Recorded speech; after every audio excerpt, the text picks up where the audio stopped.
Hello, this is Lady Boulay, and I hope you're having a great day. Thank you for your support. Thank you for subscribing to the channel. Thank you for your comments, and thank you for your thumbs up. Thank you for all you do to support the channel. And yes, we are commanded to love one another, whether we want to or not, or whether we agree with each other or not. And today we're going to talk about Black immigration and who opened the door. Let's clear up a historical myth that keeps popping up online. Every now and then you'll hear someone say Caribbeans were coming to the United States in the 1800s. But when you look at the actual immigration laws, the numbers, and the racial restrictions of that era, that claim doesn't hold up. Here's the truth. In the 1800s, the United States did not have open immigration for Black foreigners. The system was built to favor Europeans and to maintain a white majority. So, yes, you might find isolated individuals from the Caribbean who came here as sailors, students, or through a white missionary group. But that's not a migration wave. That's not a community. And it's definitely not the foundation of Caribbean American demographics today. Most Black immigrants couldn't enter the United States at all unless a white sponsor, a white controlled institution, or a white majority nation vouched for them. That's how restrictive the system was. So when people say we were here in the 1800s, they're usually mixing up the rare exceptions with actual population history, and those are two very different things. Now, let's be clear. If they were coming here under some very specific circumstances. And they had and their presence here had to be white approved. A white person had to sponsor them. They had to come through some white organization like a missionary group, or some white majority nation had to vouch for them. They could not just come up here on their own. Now, anybody that wants to cross-reference or double-check me, you go right ahead. America favored white Europeans. First, it was the Western Europeans, and then it was the Eastern Europeans. But it was the Europeans right up until 1965. So let's do this. The first real wave of Black immigrants didn't happen until after 1965. That's when the Immigration and Nationality Act finally removed a racist quota system that had blocked non-white immigrants for decades. And it wasn't just Black people, all of these so-called people of color were blocked from coming to this country until the Immigration and Nationality Act was passed in 1965. And here's the part that gets erased the most. Black Americans are the reason that law exists. Black Americans are the reason that the Immigration and Nationality Act exists. White people did not do this on their own, and they will acknowledge this if people would take the time to ask.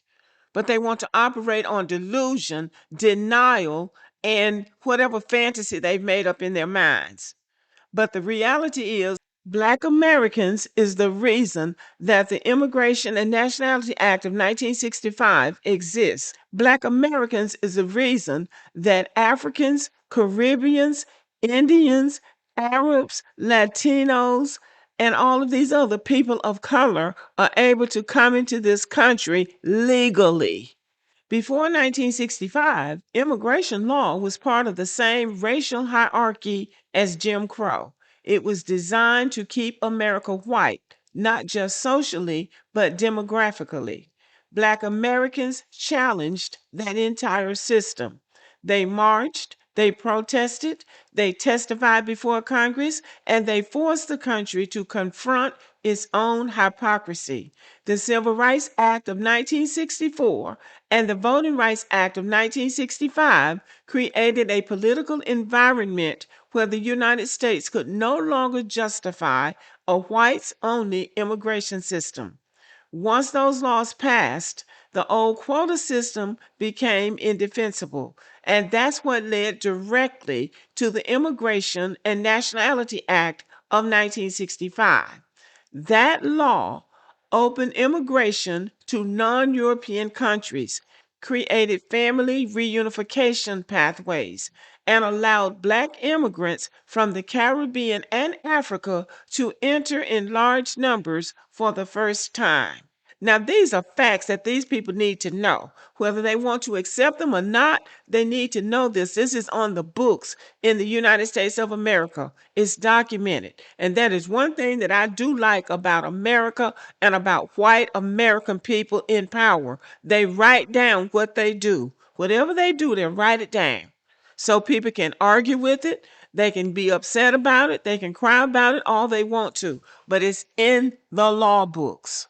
Now, y'all hear me clearly because this is not going to change. Every major Black immigrant community in the United States today, Haitian, Jamaican, Trinidadian, Nigerian, Ghanaian, exists here because Black Americans dismantled the racial barriers that once kept them out. Now, they can take it or they can leave it alone. Now, let me say this for the people who may not have heard me the first time I said this. Black Americans opened the door for Black immigrants. Because of the 1965 Act, Haitians began arriving in large numbers in the 1970s through the 1990s. Jamaicans, Trinidadians, and Bajans, and others followed. African immigration surged in the 1980s through the 2000s. Before 1965, these migrations were legally impossible.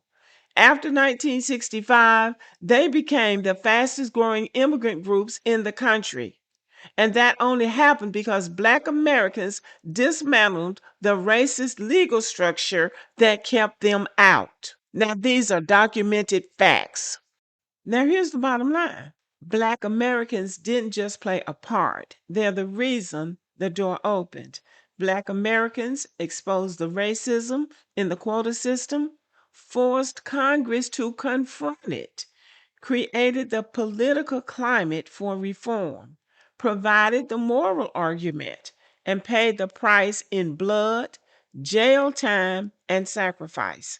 Every Black immigrant group that arrived after 1965 came through a door that Black Americans kicked open. So let's sum it up. There was no mass immigration from the Caribbean in the 1800s. Black immigrants were blocked from coming to the United States unless a white sponsor or a white majority nation intervened. And yes, Black Americans opened the door in 1965, and every Black immigrant group that came afterward walked through that door. That's the real history. And it's time people started telling it accurately. Black Americans have been too nice. We are not self promoters. By nature, we just don't get out and boast and brag about what we do. That's what everybody else does, but we don't do it. But the time has come for us to speak up for ourselves and stand in the gap for our ancestors.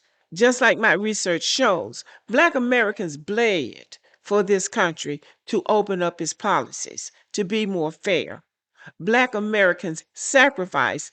Even as a young kid, I can remember Black people who were advocating for civil rights and for voting rights, getting their houses burned, people shooting in their cars, being denied credit. All kinds of things happened to Black people for trying to open up this country for Black people. And then to see these people coming over here with these ungrateful attitudes, it's infuriating to me. But nevertheless, we tried to be friendly, we tried to do the right thing, and we see that has only worked in some areas, because there are Black immigrants who do appreciate what was done. But anyway, we just need to keep the facts on the table, and they can argue the facts if they want to, but the facts don't change. They're stubborn things. They don't change. Anyway, y'all, let me know what you think about this video. Give me a thumbs up and have a wonderful evening.